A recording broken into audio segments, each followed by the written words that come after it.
আজান যখন দিয়েছেন বেলাল, আজান দেওয়ার সঙ্গে সঙ্গে রাসূল বলছেন, আয়েশা আমার বেলাল তো আজান দিয়ে দিল, নামাজ তো পড়তে হবে, আমি এখন উঠি। হুজরাখানা থেকে তিনি বের হবেন, ওঠার জন্য চেষ্টা করতেছেন কিন্তু পারলেন না।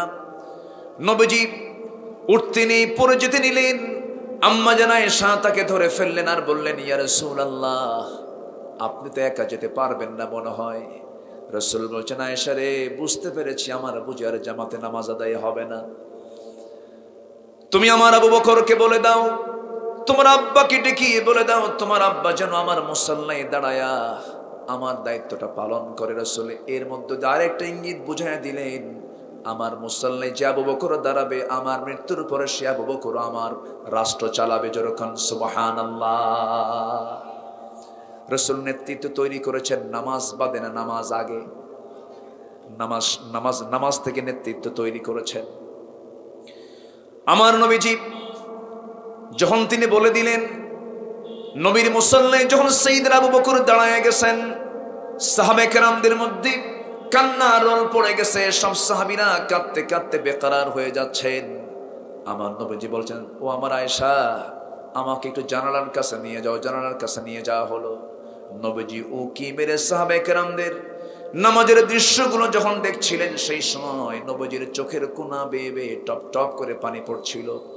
নবীজি কাঁদতেছিলেন। নবীজির কান্না দেখে আম্মা জান আয়েশা রাসূলকে বলছেন, ইয়া রাসূলুল্লাহ আপনি কেন কাঁদেন? আপনার চোখের পানিতে আমার দারুণ কষ্ট হয়, আপনার তো কান্না করার কথা নয় এখন, আপনার সাহাবীরা নামাজ আদায় করছেন। রাসূল বলছেন, আয়েশা রে আমার সাহাবীরা তো নামাজ আদায় করতেছে আজকে স্বাধীনভাবে। ও আয়েশা তুমি কি জানো এই নামাজ কায়েমের সংগ্রাম করতে গিয়ে আমাকে মক্কার মানুষ ধাক্কা মেরে মক্কা থেকে বের করে দিয়েছে, 3টা বছর জেল খাটতে হয়েছে, তায়েফের মানুষ মারতে মারতে আমাকে রক্তাক্ত করে দিয়েছে। এই নামাজ কায়েমের সংগ্রাম করতে গিয়ে উহুদের ময়দানে দাঁত ভেঙে দিয়েছে। দেখো আয়েশা আমার মুখের দাঁত কিন্তু নাই।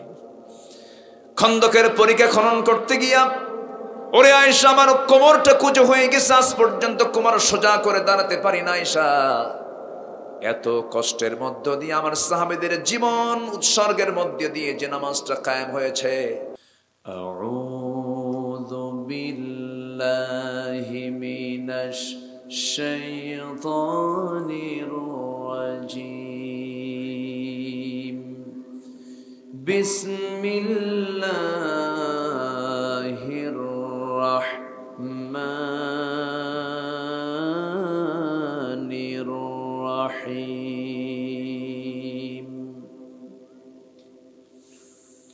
فخلف من بعدهم خلف أضاعوا الصلاة واتبعوا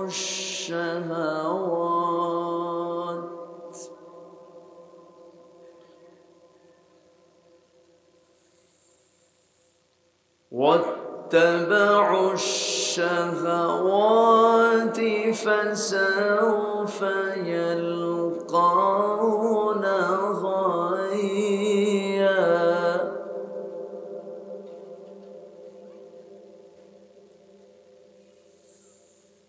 إلا من تاب وآمن وعمل صالحا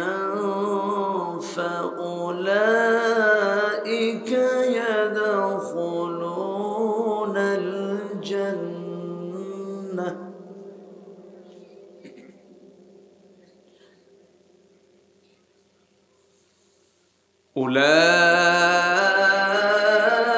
أولئك يدخلون الجنة ولا يظلمون شيئا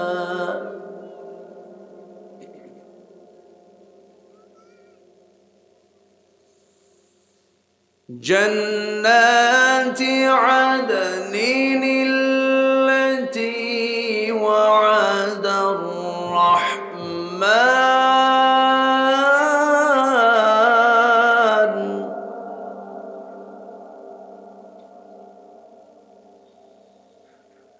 التي وعد الرحمن بالغيب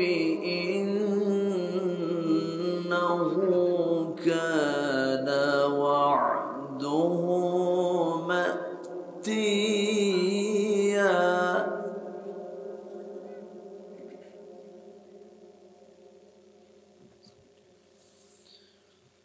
لا يسمعون فيها لغوا إلا سلاما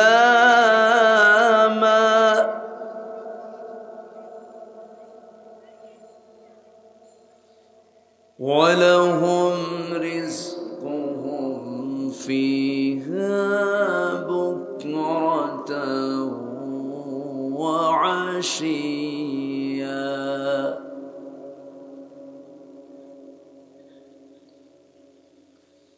الله أكبر بسم الله الرحمن الرحيم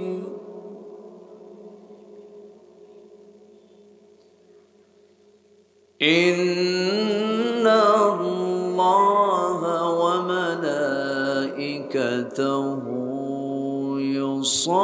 يصلون على النبي يا أيها الذين آمنوا صلوا عليه وسلموا تسليما اللهم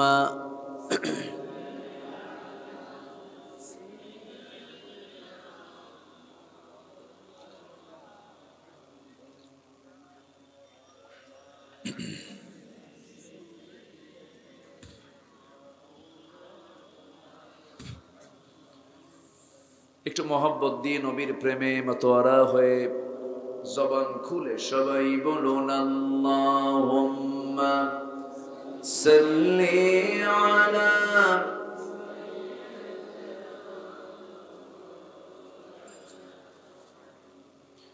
ওয়া আলা আলি সাইয়্যিদিনা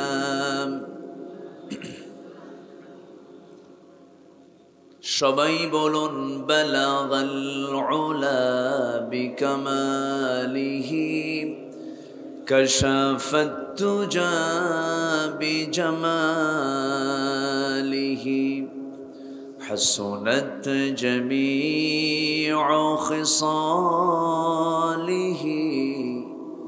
সাল্লু سورة يوسف بدار حكمة لقمان ما قارئ قرآن باري يهدي ليس دمان ما بلغ العلا كشف التجى بجماله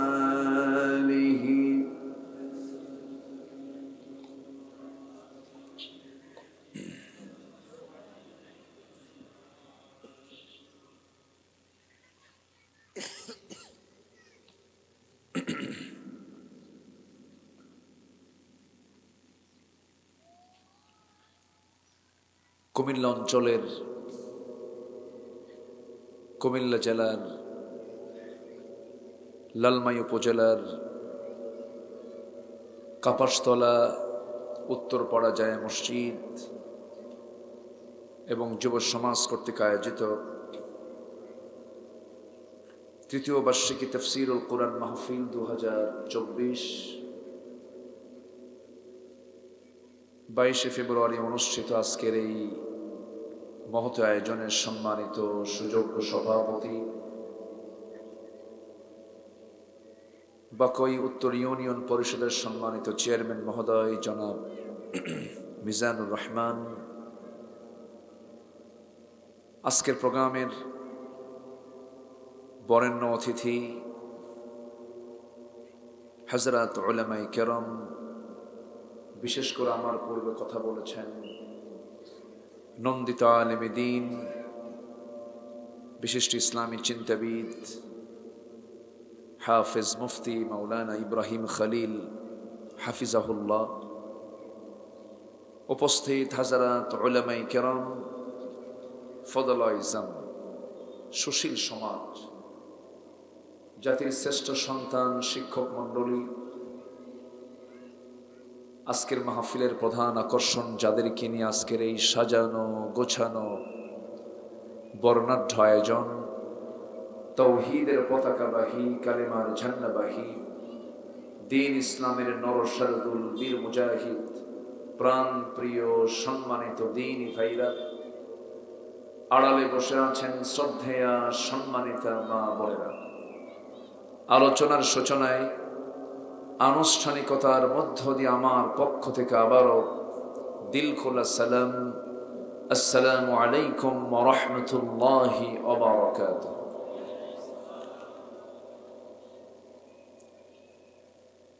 সালামের জবাব একটু ভিজা ভিজা মনে হলো। আসসালামু আলাইকুম ওয়া রাহমাতুল্লাহি ওয়া বারাকাতুহু।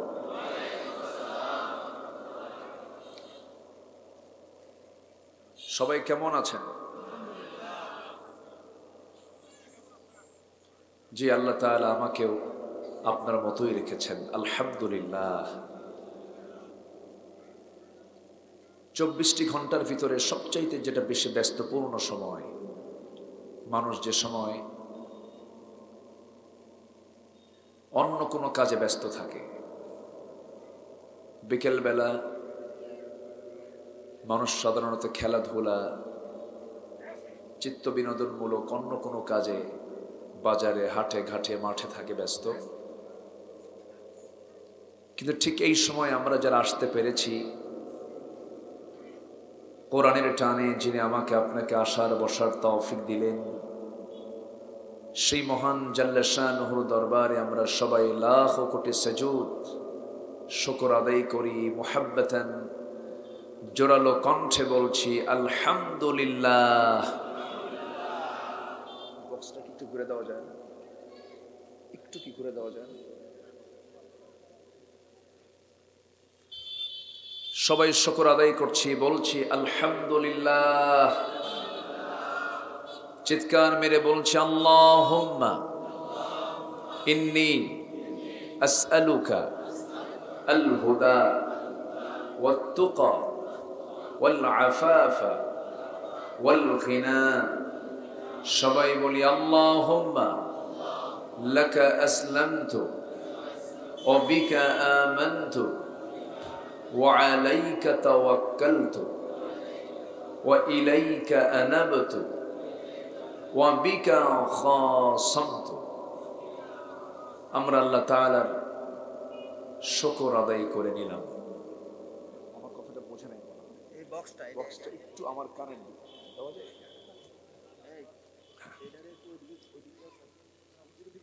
হ্যাঁ, আমার দিকে একটু। হ্যাঁ জি, হ্যাঁ, এত না, কর্নার করে। হ্যাঁ জি। তো সবাই কেমন আছেন? আমরা আল্লাহ তাআলার শুকর আদায় করে নিলাম। সময় খুবই নাতি দীর্ঘ, আমি খুব বেশি যে লম্বা কথা বলবো তা না।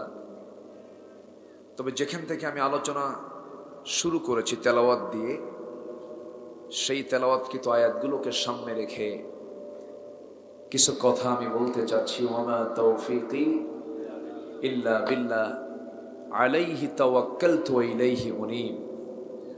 সেই মহান রবের প্রতি পূর্ণ ভরসা রেখে আসুন আমরা সেখান থেকেই শুরু করি। মহান রব্বুল আলামিন এই পৃথিবীতে যেদিন প্রথম মানুষ পাঠিয়েছেন, খালি হাতে না কিতাব হাতে? কেন? আল্লাহ তাআলা আদমকে যখন পাঠাইছেন, তার হাতে কিতাব ছিল কি ছিল না? আল্লাহ তাআলা তাকে কিতাব দিয়েছেন। আলহামদুলিল্লাহ বলেন। পৃথিবীর প্রথম মানুষটা ছিলেন শুধু জ্ঞানী না মহাজ্ঞানী? মহাজ্ঞানী। পৃথিবীর প্রথম মানুষটা ছিলেন মহাজ্ঞানী। ওয়াল্লামা আদামাল আসমাআ কুল্লাহা। আল্লাহ তাআলা আদম আলাইহিস সালাতু ওয়াস সালামকে শুধু একটা নামের শিক্ষা দেননি, বিশেষ কোনো নামের শিক্ষা দেননি, পৃথিবীর যাবতীয় সকল কিছুর নামের শিক্ষা দিয়েছেন আমার আব্বা আদমকে। তিনি কে? আল্লাহ তাআলা। ওয়াল্লামা আদামাল আসমাআ কুল্লাহা। সে আদম থেকে শুরু করে নিয়ে আমার রাসূল পর্যন্ত যত পয়গম্বর পৃথিবীতে এসেছেন, সমস্ত পয়গম্বররা ছিলেন কিতাব ছাড়া না কিতাবওয়ালা? বলেন, কিতাব ছাড়া না কিতাবওয়ালা? কিতাবওয়ালা। বান্দার দায়িত্ব হলো কিতাবকে সাথে নিয়ে এসে চলবে। যখনই বান্দা আমার আল্লাহর গাইডলাইন থেকে, যখনই বান্দা আমার আল্লাহর নির্দিষ্ট যে জীবন পদ্ধতি, জীবন বিধান, যে দিন তিনি দিয়েছেন, এই দিন থেকে যখনই বান্দা সরে যাবে, তখনই তাকে শয়তান ছো মেরে তার ঈমানটা নিয়ে চলে যাবে। এই জন্য আল্লাহ তাআলা কোন পয়গম্বরকে কিতাব ছাড়া পাঠাননি, সব নবী ছিলেন কিতাবওয়ালা। তো সেই গতানুগতিকভাবে আমার নবীর উপরেও আল্লাহ তাআলা মহাগ্রন্থ, সর্বশেষ এবং সর্বশ্রেষ্ঠ কিতাব দিয়েছেন। সেই কিতাবের নাম কি? একটু জোরে বলুন, সেই কিতাবের নাম কি? আল কোরআন। কোরআন তো আল্লাহর পক্ষ থেকে নাজিল হওয়া কিতাব, এতে কোনো সন্দেহ আছে বলেন তো? সন্দেহ নেই। শুধু কোরআন কেন্দ্রিক যদি কথা বলতে যাই, ঘন্টার পর ঘন্টা লেগে যাবে। শুধু এতটুকু বলি, আকাশ যিনি বানিয়েছেন, এই আকাশটা কি এলোমেলো মনে হয় না সাজানো মনে হয়? যিনি সূর্য আকাশে সেট করেছেন, এটি কি দুর্বল মনে হয় না মজবুত মনে হয়? যিনি আকাশে চাঁদ সেট করেছেন, এটিকে অগোছালো মনে হয় না গোছালো মনে হয়? গোছালো। গোছালো, সাজানো, মজবুত আল্লাহর সৃষ্টি। যে আল্লাহ আকাশ সাজিয়েছেন, যে আল্লাহ জমিনকে সাজিয়েছেন, যে আল্লাহ সাত সমুদ্র সাজিয়েছেন, যে আল্লাহ আমাকে বানিয়েছেন, আমার মাথা থেকে শুরু করে পা পর্যন্ত সৃষ্টির কোথাও কি কোনো খুঁত আছে? নিখুঁত করে যা যেখানে দরকার তাই দিয়েছেন। সে আল্লাহর পক্ষ থেকে নাজিল হয়েছে এই কিতাব। এটাকে অগোছালো মনে হয়? এটাও গোছালো। গোছালো এবং সাজানো। কেমন করে দেখেন, শুধু একটা এক্সাম্পল আমি দেব। আমরা সবাই, ম্যাক্সিমাম যারা মুসলমান, তারা তো এগুলো জানবার কথাই। কোরআনে কারীমের সবচেয়ে বড় সূরার নাম কি বলেন তো? সূরাতুল বাকারা। সবচাইতে ছোট সূরার নাম কি? সূরাতুল কাউসার। দেখেন সূরাতুল বাকারাটা আল্লাহ তাআলা সাজিয়েছেন কেমন করে, শুধু একটা এক্সাম্পল আমি দেব। 286টা আয়াত সম্বলিত সূরাতুল বাকারা। আয়াত সংখ্যা কত? 286। এর অর্ধেক কত বলেন তো? 286-এর অর্ধেক কত?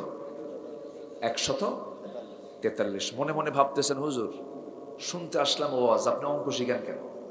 এরকম চিন্তা করতেছেন না তো? এবার 143। কোরআন যে সাজানো, প্রত্যেকটা আয়াত যে আল্লাহ তাআলা পরিকল্পিতভাবে সাজিয়েছেন, জাস্ট একটা নমুনা দেওয়ার জন্য আমি বলতেছি। দেখেন 143 নম্বর আয়াত আল্লাহ তাআলা কি বলছেন।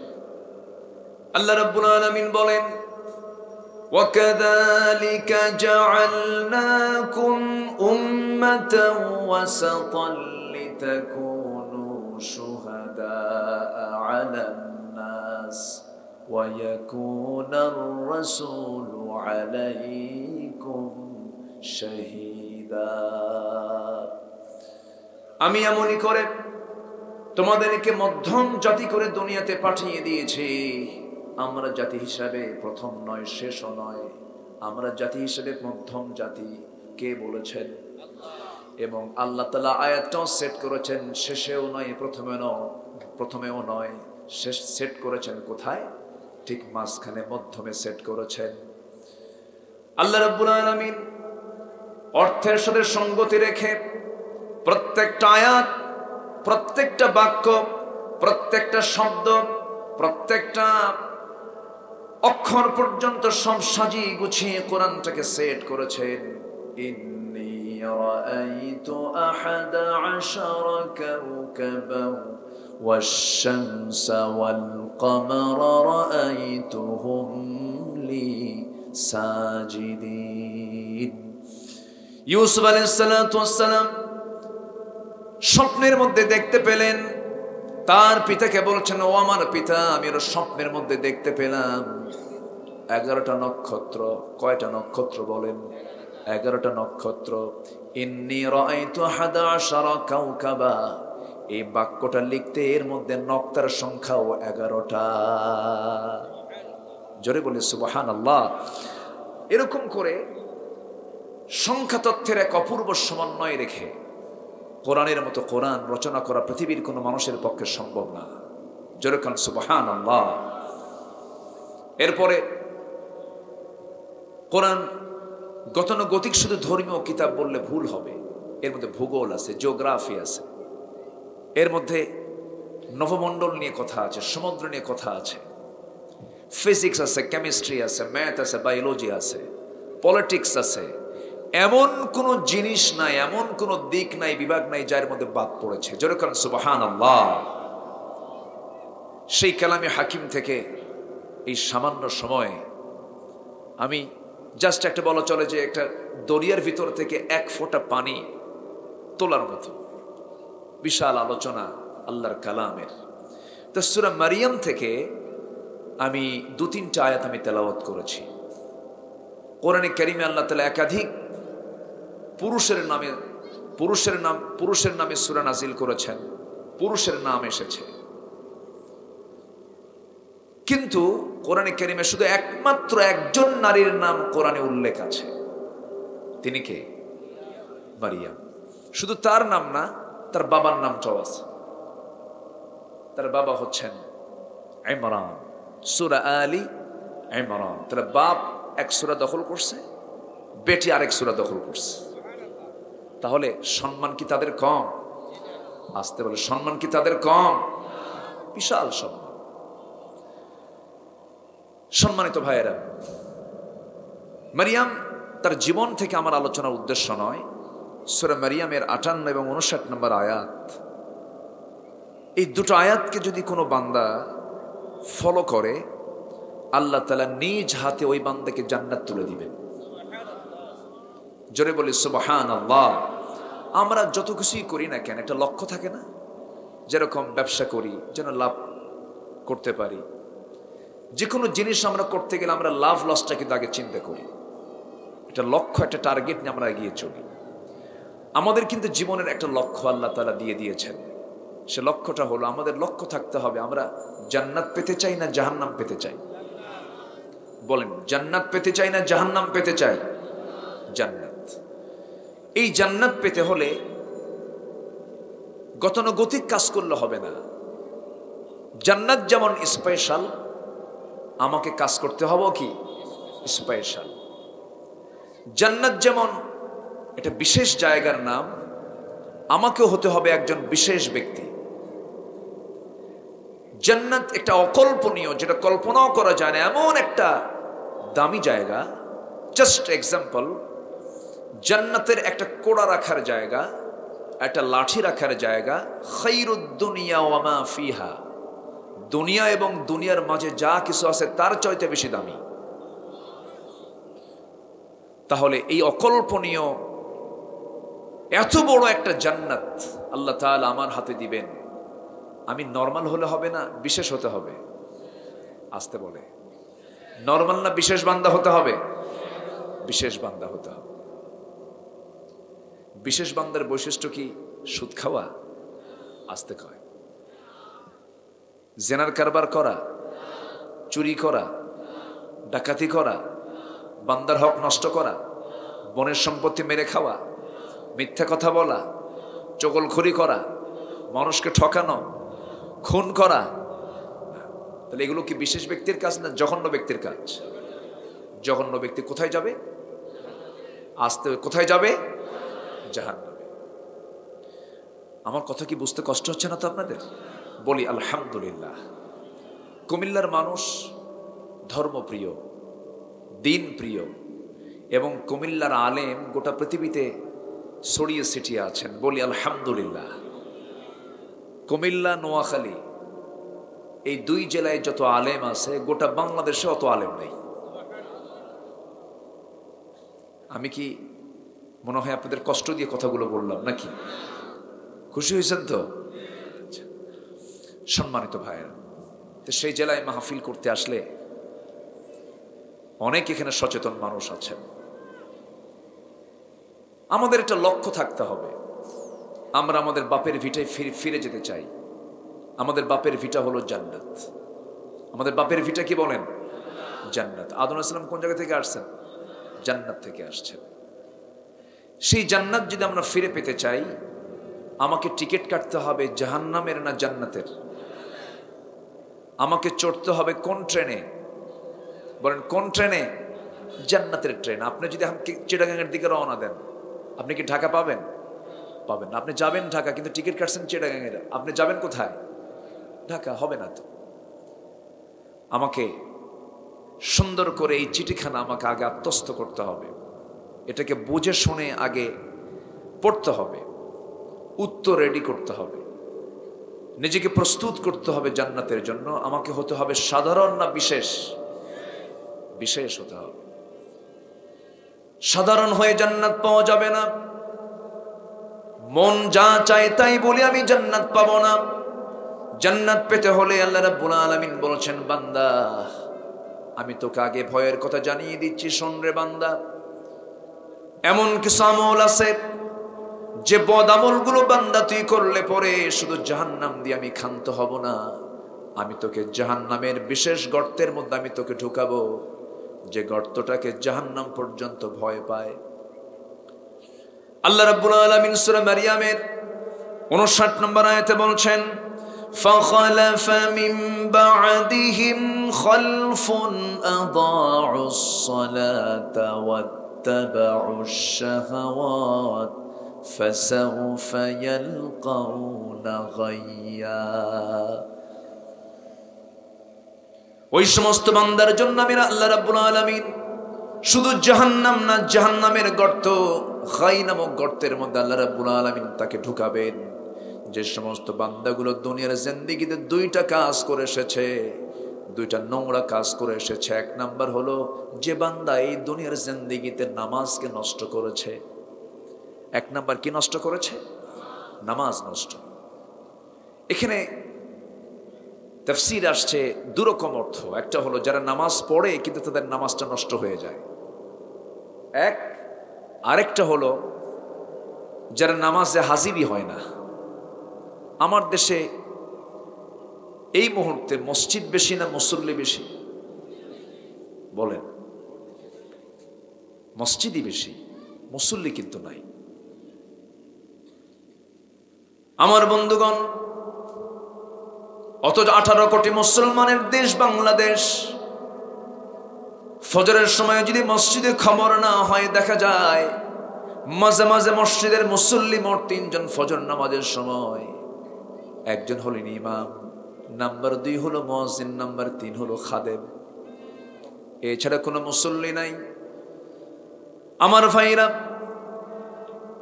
জান্নাতে যাওয়ার ন্যূনতম যোগ্যতা হলো যে বান্দার ভিতরে নামাজ থাকবে না সেই বান্দা জান্নাত পাবে না।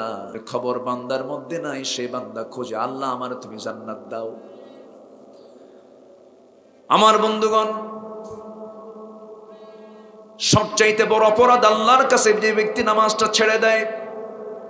জাহান্নামীদেরকে প্রশ্ন করা হবে, মা সালাকাকুম ফি সাকার ক্বালু লাম নাকু মিনাল মুসাল্লিন ওয়া লাম নাকু নুতঈমুল মিসকিন ওয়া কুন্না নাখুদু মাআল খায়িদিন وَكُنَّا نُكَذِّبُ بِيَوْمِ الدِّينِ حَتَّى أَتَانَا اليقين فما تنفعهم شفاعة الشافعين জোরে বলুন আল্লাহু আকবার।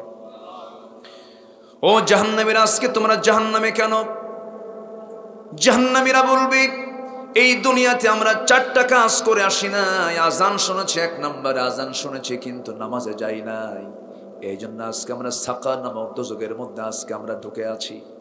আমার বন্ধুগণ, নামাজটা সবচাইতে বড়, আল্লাহর বড় হকের মধ্যে 1 নম্বর হক হচ্ছে নামাজ।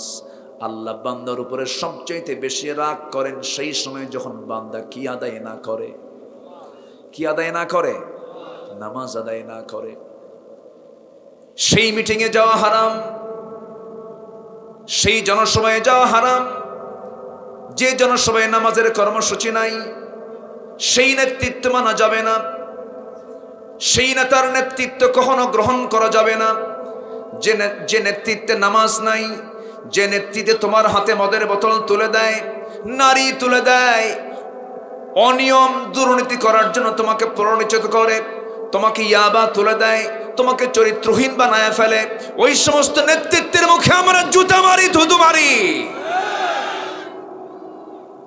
কারণ যে নেতৃত্ব আমাকে জাহান্নামে নিয়ে যাবে সেই নেতৃত্ব মানা যাবে, সেই নেতৃত্ব মানব যে নেতৃত্ব হাসরের ময়দান পর্যন্ত আমার উপকারে আসবে। সেই নেতৃত্ব হচ্ছেন, সেই নেতা হচ্ছেন মুহাম্মদুর রাসূলুল্লাহ। মুহাম্মদুর রাসূলুল্লাহ তিনি কি শুধু আমাদের নবী? শুধু নবী নন, তিনি আমাদের আদর্শের অনুপ্রেরণা। রাসূলকে শুধু টুপিতে মানবো, দাড়িতে মানবো, জুব্বায় মানবো, সুরমাতে মানবো, মিষ্টি খাওয়াতে মানবো, কিন্তু রাসূলকে মানবো না রাষ্ট্র পরিচালনায়, রাসূলকে মানবো না নেতৃত্বের পরিচালনায়, রাসূলকে মানবো না, রাসূলের সেই সুন্নতকে আমরা ইনকার করব। মিষ্টি খাওয়া সুন্নাত, দাঁত ভাঙ্গাও সুন্নাত, কোমর ভাঙ্গাও সুন্নাত, ঠিক কিনা? রাসূলকে মানতে হবে এক জায়গায় না সব জায়গায়? এক জায়গায় না সব জায়গায়? সব জায়গায়। আমরা সবাই জানি রাসূলের নামটা আমরা নেই, রাসূলে পাক সাল্লাল্লাহু, নবী করিম সাল্লাল্লাহু, মুহাম্মদ সাল্লাল্লাহু, কিন্তু তিনি কি একজন রাষ্ট্রনায়ক ছিলেন না? আমরা অনেকে আছি রাসূলকে রাষ্ট্রনায়ক হিসেবে মানতে চাই না, আছে কিন্তু। তিনি যে সমরনায়ক ছিলেন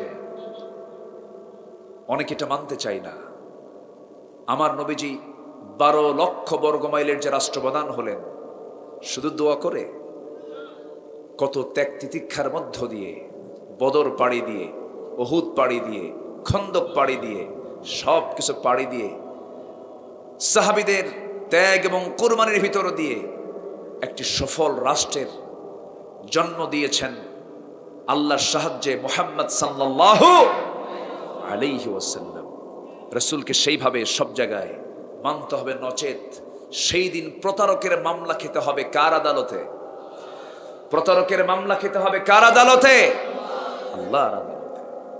সম্মানিত ভাইয়েরা, তাহলে সেই জাহান্নামের গর্তের মধ্যে যাওয়ার কারণ হচ্ছে দুটো। একটা হচ্ছে নামাজকে ছেড়ে দেওয়া। নামাজকে আমরা কেউ ছাড়বো? আসতে বল, নামাজকে আমরা কেউ ছাড়বো? নামাজ পড়বো কয় ওয়াক্ত? আসতে বলবেন না, কয় ওয়াক্ত? 5 ওয়াক্ত নামাজ। আল্লাহ রাব্বুল আলামিন নামাজের ব্যাপারে কোরআনে কারীমের ভিতরে একবার না, দুবার না, 80 বারেরও বেশি বার বলেছেন নামাজের কথা। এবং আমার নবীজির জীবনের শেষ সময় যখন তিনি দুনিয়া থেকে বিদায় নেবেন, বিদায় লগন যখন চলে এসেছে, নবীজির মুখের সর্বশেষ যে কথা মুখ থেকে বের হয়েছিল, যে কথাটা রাসূল উচ্চারণ করে দুনিয়া থেকে বিদায় নিয়েছেন, এটাও ছিল নামাজ কেন্দ্রিক। কারণ তিনি উম্মতকে খুব ভালোবাসতেন। কারণ উম্মতের যদি নামাজটা ঠিক থেকে যায়, আল্লাহর রহমত তার উপরে নাজিল হয়ে যাবে। জোরে কারণ সুবহানাল্লাহ। আমার আলোচনায় কি কষ্ট পাচ্ছেন আপনারা? আমার বন্ধুগণ, একটু কান লাগাবেন, মনোযোগ দিয়ে শুনবেন। জান্নাত তো আমরা পেতে চাই, কিন্তু জাহান্নামের কাজগুলো বাদ না দিলে আমি জান্নাত পাবো কেমনে? জাহান্নামের কাজগুলো তো বাদ দিতে হবে। 1 নাম্বার, নামাজ নষ্ট করলে পরে সে বান্দা জাহান্নামের উপযুক্ত হয়ে যায়। এই জন্য আমরা নামাজটা পড়ব। নবীজি আমাকে আপনাকে কি পরিমাণ ভালোবেসেছেন দেখেন। আমার নবীজি তার জীবনের শেষ নিঃশ্বাস ত্যাগ করবেন যখন, সিরাত গ্রন্থে এসেছে রাসূল যখন দুনিয়া থেকে বিদায় নেবেন, মুমূর্ষ অবস্থা তিনি কাতরাচ্ছেন। আম্মা জান আয়েশার ঘরকে তিনি চয়েস করলেন।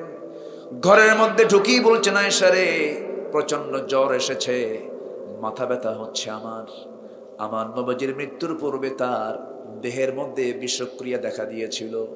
রাসূলকে দুনিয়া থেকে বিদায় করার জন্য ইহুদিরা, ওই মদিনায় ছিল বনু নজির, বনু কুরাইজা, বনু কাইনুকা, এই সমস্ত ইহুদিরা বিভিন্ন ষড়যন্ত্র করে রাসূলকে দুনিয়া থেকে বিদায়ের চেষ্টা করেছে সব সময়ের জন্য। একদা আমার রাসূলকে খাবারের মধ্যে বিষ পর্যন্ত ঢুকিয়ে দিয়েছিল। সেই জায়গায় উপস্থিত 2 জন সাহাবী দুনিয়া থেকে বিদায় নিলেন বিষক্রিয়ায়। আমার নবীজি কোনো মতো বেঁচে গেলেন। এখান থেকে একটা বিষয় সুস্পষ্ট, সেটা হলো পৃথিবীতে একটা জাতির নাম, যে জাতির নাম ইহুদি, সেই জাতিটা নবীদের দুশমন, আমাদের বুঝি দুশমন না? আজ থেকে আমাদের দুশমন না? এই পৃথিবীতে সবচাইতে বড় দুশমন আমাদের হলো ইহুদির বাচ্চারা। এরা বিভিন্নভাবে মুসলমানদের ঈমানকে ধ্বংস করার জন্য নানামুখী ষড়যন্ত্র চালিয়ে যাচ্ছে। মুসলমানদের হার্ট, মুসলমানদের কলিজা, বাইতুল আকসাকে তারা অবরুদ্ধ করে রেখেছে। ওদের বিভিন্ন থিওরিগুলো, পদ্ধতিগুলো মুসলমানদের মধ্যে ঢুকানোর অপচেষ্টা করা হচ্ছে। ট্রান্সজেন্ডার একটি ভয়ঙ্কর একটি পরিকল্পনা ওদের। সমকামিতা, ইউরোপ আমেরিকার বহু দেশে এটাকে আইন আকারে সংসদে বিল টেনে পাশ করেছে। আমার দেশেও সমকামিতাকে প্রমোট করার জন্য কিছু সমকামী অপচেষ্টা চালিয়ে যাচ্ছে। সম্মানিত ভাইয়েরা, সমকামিতা অর্থাৎ পুরুষ পুরুষকে বিয়ে করবে, নারী নারীকে বিয়ে করবে, যা কুত্তার মধ্যেও নাই। কুকুরও এই বিকৃত আচরণটা বোঝে না। আজকে মানুষ কত নিচে নামলে এই অবস্থা হতে পারে। এই ঘৃণ্য ইতিহাসটা পৃথিবীতে শুরু হয়েছিল 5000 বছর আগে, কওমে লূতের সময়। বর্তমান পৃথিবীর জর্দান নামক দেশের ডেড সি এলাকা, ফি আদনাল আরদ, আল্লাহ তাআলা কোরআনে কারীমের মধ্যে বলেছেন, এই ডেড সি এলাকায় এদের বসবাস ছিল। আল্লাহ তাআলা এদেরকে শূন্যে তুলে একটা আছাড় মেরে মাটিতে গেড়ে দিয়ে এদেরকে শেষ করে দিয়েছেন এই সমকামিতার অপরাধে। সেই সমকামিতাকে আজকে যারা প্রমোট করতে চায়, এরা কখনো জাতির বন্ধু হতে পারে না। আসতে বলবেন না, জোরে বলুন ঠিক কিনা? নাস্তিকদের নির্দিষ্ট কোনো দল নেই। আল্লাহর বিরুদ্ধে, নবীর বিরুদ্ধে যদি আমার বাপও কথা কয়, ছাড়া দেওয়া যাবে না। সবার আগে কাকে দরকার? কাকে দরকার? আল্লাহকে দরকার। সম্মানিত ভাইয়েরা, সম্মানিত বন্ধুগণ, আবার ওইদিকে ব্রিটেনের প্রধানমন্ত্রী ঋষি সুনাক তিনি বলেছেন, এই ব্যাপারে বলেছেন, সমকামিতার ব্যাপারে। খ্রিস্টান লোকটা ভারতীয় বংশোদ্ভূত। A man is a man, a woman is a woman, that's just a common sense. উনি বলেছেন একটা পুরুষ একটা পুরুষ, একটা নারী একটা নারী। এটা বোঝার জন্য আর বুদ্ধিজীবী হওয়া লাগে না, এটা কমন সেন্সই যথেষ্ট। আজকে মানুষ বিকৃত রুচির হয়ে গেছে। এর মূল কারণ হলো মানবতা মানুষের ভিতর থেকে হারিয়ে যাওয়ার পথে। মানবতা আজকে পাশবিকতায় রূপ নিয়েছে। কেন জানেন? মূল কারণ হলো মূল শিক্ষা থেকে মানুষ আজকে বঞ্চিত। ঠিক কিনা বলেন? মূল শিক্ষা থেকে বঞ্চিত। আমরা প্রথম যে অপরাধ, নামাজকে নষ্ট করে নামাজ আমরা আদায় করব, জোরে বলি ইনশাআল্লাহ। নামাজ কায়েমের সংগ্রাম করব, জোরে বলি ইনশাআল্লাহ। জি জি জি, সময় তো খুব কম। জি, সব দিক থেকেই। আজান কয়টায়? 55 আজান। আমাকে আর একটু সময় দেবেন না আপনারা ইনশাআল্লাহ? জোরে বলি ইনশাআল্লাহ। আমার নবীজি নামাজের ব্যাপারে এত গুরুত্ব দিয়েছেন। রাসূল যখন মারা যাবেন, মারা যাওয়ার ঠিক আগ মুহূর্তে আম্মা জান আয়েশা সিদ্দিকার ঘরে তিনি ঢুকলেন। প্রচন্ড জ্বর এবং মাথা ব্যথা। উঠতেছে কেন লোকগুলো? কি সমস্যা কি? এই ধমক দিয়েন না, ধমক দিয়েন না। একটু বসেন, একটু বসেন। মাহফিলের সৌন্দর্য আছে না বলেন তো? এই মাহফিলের ফুল হচ্ছে না আপনি, এই মাহফিলের ফুল কে? আপনি। একটু মেহেরবানি করে বসুন। তবে একজন ভাই একটু ধমক দিয়েছেন, ওই ধমকের সুরে কথা বলা যাবে না। একটু বসেন, একটু বসেন, একটু সবর ধরি আমরা। কত সময় কত দিকে চলে যায়।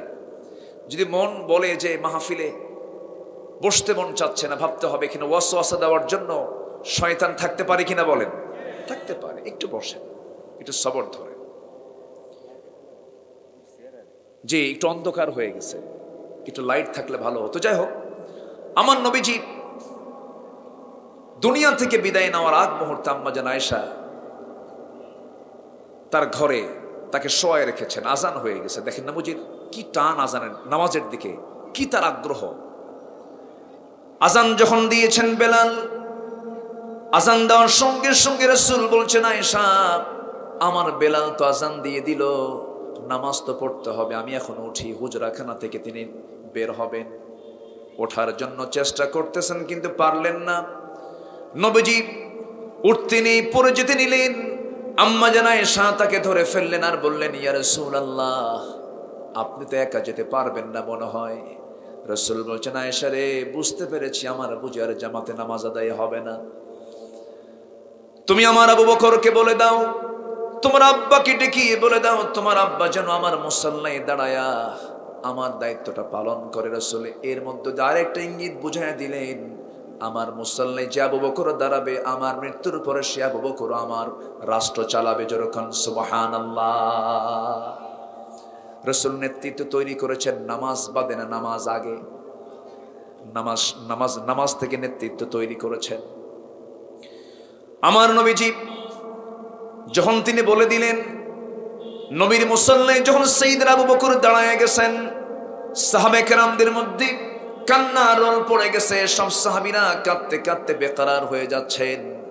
আমার নবীজি বলছেন, ও আমার আয়েশা আমাকে একটু জানালার কাছে নিয়ে যাও। জানালার কাছে নিয়ে যাওয়া হলো। নবীজি উকি মেরে সাহাবে কেরামদের নামাজের দৃশ্যগুলো যখন দেখছিলেন, সেই সময় নবীজির চোখের কোনা বেয়ে বেয়ে টপ টপ করে পানি পড়ছিল। নবীজি কাঁদতেছিলেন। নবীজির কান্না দেখে আম্মা জান আয়েশা রাসূলকে বলছেন, ইয়া রাসূলুল্লাহ আপনি কেন কাঁদেন? আপনার চোখের পানিতে আমার দারুণ কষ্ট হয়। আপনার তো কান্না করার কথা নয়, এখন আপনার সাহাবীরা নামাজ আদায় করছেন। রাসূল বলছেন, আয়েশা রে, আমার সাহাবীরা তো নামাজ আদায় করতেছে আজকে স্বাধীনভাবে। ও আয়েশা তুমি কি জানো, এই নামাজ কায়েমের সংগ্রাম করতে গিয়ে আমাকে মক্কার মানুষ ধাক্কা মেরে মক্কা থেকে বের করে দিয়েছে। 3টা বছর জেল খাটতে হয়েছে। তায়েফের মানুষ মারতে মারতে আমাকে রক্তাক্ত করে দিয়েছে। এই নামাজ কায়েমের সংগ্রাম করতে গিয়ে উহুদের ময়দানে দাঁত ভেঙে দিয়েছে। দেখো আয়েশা আমার মুখের দাঁত কিন্তু নাই। খন্দকের পরিখা খনন করতে গিয়া ওরে আয়েশা আমার কোমরটা কুঁজো হয়ে গেছে, আজ পর্যন্ত কোমর সোজা করে দাঁড়াতে পারি না। আয়েশা এত কষ্টের মধ্য দিয়ে আমার সাহাবীদের জীবন উৎসর্গের মধ্যে দিয়ে যে নামাজটা কায়েম হয়েছে, সেই নামাজের দৃশ্য দেখে আমি যে কাঁদতেছি, এটা আমার দুঃখের কান্না নয়, এটা আমার চরম আনন্দের কান্না। জোরে বলি সুবহানাল্লাহ। আমার নবীজি এরপরে করলেন কি, আম্মা জান আয়েশাকে ডাক দিয়ে বলছেন, আয়েশা রে, মুখটা কেমন যেন দুর্গন্ধ মনে হচ্ছে, একটা মেসওয়াক এনে দাও তো।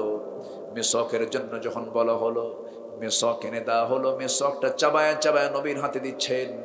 নবীর হাতে দিয়ে বলছেন, ইয়া রাসূলুল্লাহ আপনি মেসওয়াক করুন। নবীজি আমার মেসওয়াক করলেন। মেসওয়াক সম্পূর্ণ করে আমার নবীজি বলছেন, ও আয়েশা আমার কলিজার টুকরা ফাতিমা কোথায় গেল দেখো তো। ফাতিমার সামনে দাঁড়ানো। নবীজি কেঁদে কেঁদে বলছেন, আয়েশা কান্দিস না রে, আমার কাছে চলে আয়। বুখারীর বর্ণনা, আমার নবীজি কানের মধ্যে মুখ ঢুকায় দিয়ে বলছেন, আয়েশা আমার কলিজার টুকরা ফাতিমাকে থামতে বলো। ফাতিমার কানে কানে তিনি মুখ ঢুকায় বলছেন, ফাতিমা কান্না করার দরকার নাই, আমি দুনিয়া থেকে বিদায় হব, তারপর তুমিও দুনিয়া থেকে বিদায় হয়ে যাবে। ফাতিমার মুখটা হাস্যোজ্জ্বল হয়ে গেল। হারে, আমার আব্বা আমাকে সান্ত্বনা দিলেন। মৃত্যুর কথা শুনলে মানুষ ভয় পায়, কিন্তু ফাতিমা তিনি আনন্দ পেলেন। জোরে কান সুবহানাল্লাহ। ইমানদার ব্যক্তির মৃত্যুটা হলো আনন্দের ব্যাপার। ইমানদার ব্যক্তির মৃত্যু হচ্ছে চরম আনন্দের ব্যাপার। কারণ মৃত্যুবরণ না হওয়া পর্যন্ত ওই বান্দার সঙ্গে সরাসরি সাক্ষাৎ হবে না। কার? আল্লাহর সাক্ষাৎ হবে না। আমার নবীজি এবার বললেন, ফাতিমা তুমি চলে যাও। ফাতিমাকে বিদায় দিলেন। দরজার কাছে যখন চলে গেলেন, দরজা খুলতে নিয়ে দেখেন কি যেন সামনে বড় কে যেন দাঁড়ায় আছে, ভয়ঙ্কর তার চেহারা। আস্তে করে দরজা লাগায় দিলেন। রাসূল বলছেন, ফাতিমা ভয় কার জন্য দরজা লাগাও? বুঝতে পেরেছি মালাকুল মউত আমার দরগড়ায় হাজির হয়ে গেছে। আমার জানাজা, আমার জান কবজ হয়ে যাবে। যে কোনো মুহূর্তে আমি দুনিয়া থেকে বিদায় নেব। ও আয়েশা, ও ফাতিমা, দরজা লাগায় কোনো লাভ হবে না, মালাকুল মউত চলে আসবে। দরজা খুলে রাখা হলো। নবীর কাছে চলে আসলেন, সালাম দিয়ে বলছেন, ইয়া রাসূলুল্লাহ, পৃথিবীর শুরু থেকে আজ পর্যন্ত বহু প্রাণীর জান কবজ করেছি, বহু মানুষের জান কবজ করেছি। আজকে আপনার জান কবজ করতে আসছে, যদি কোনো বেয়াদবি হয়ে যায় আপনি আমারে মাফ করে দিয়েন। এই কথা বলে নবীর বুকের উপরে হাতটা রাখলেন। রাসূল হাতটা সরাইয়া দিয়ে বলছেন, ও মালাকুল মউত, আমার কাছে মনে হচ্ছে যেন তোমার হাতটা রাখো নাই, যেন মনে হলো উহুদ পাহাড়, আসমান জমিন সব যেন তুমি আমার বুকে চাপায়া দিয়েছো। এই যদি হয় মৃত্যুর যন্ত্রণা, এই যদি হয় মৃত্যুর কষ্ট, সব যন্ত্রণা সব কষ্টগুলো আমাকে দিয়ে দাও। কিন্তু মৃত্যুর সময় আমার উম্মতের এত কষ্ট হবে, আমি তার দ্বীনের নবী মুহাম্মদ হয়ে সইতে পারবো না। আমার নবীজি মরার সময় আমাকে স্মরণ করে চলে গেছেন। সারা জীবন এই দুনিয়াতে আমার জন্য কেঁদেছেন, কবরেও তিনি আমার জন্য কাঁদতেছেন। আমার জন্য তিনি একমাত্র আল্লাহর দরবারে প্রার্থনা করছেন। কাল হাসরের ময়দানে সবাই বলবেন নাফসি নাফসি, আমার নবীজি বলবেন উম্মতি উম্মতি। সেই নবীজি দুনিয়া থেকে বিদায় নেবেন। আস্তে করে আম্মা জান আয়েশার তিনি উরুতে মাথা রেখে শুয়েছিলেন। এমন সময় বলছেন, ও আয়েশা, আমার তো মৃত্যু হয়ে যেতেছে, আমি মরে যাচ্ছি। আমার উম্মতকে জানায় দিবা, আমার উম্মতরা যেন কখনো 5 ওয়াক্ত নামাজ যেন কখনো না ছেড়ে দেয়। জোরে কান সুবহানাল্লাহ। আজকের থেকে জীবনে কেউ 5 ওয়াক্ত নামাজ ছাড়বো না। কারা কারা একটু হাত তুলে দেখান দেখি। জোরে বলি ইয়া আল্লাহ, আরো জোরে ইয়া আল্লাহ। আমাদেরকে 5 ওয়াক্ত সালাত আদায় করার তৌফিক তুমি আল্লাহ দিয়া দাও। জোরে বলি আমিন, আরো জোরে আমিন, আরো জোরে আমিন।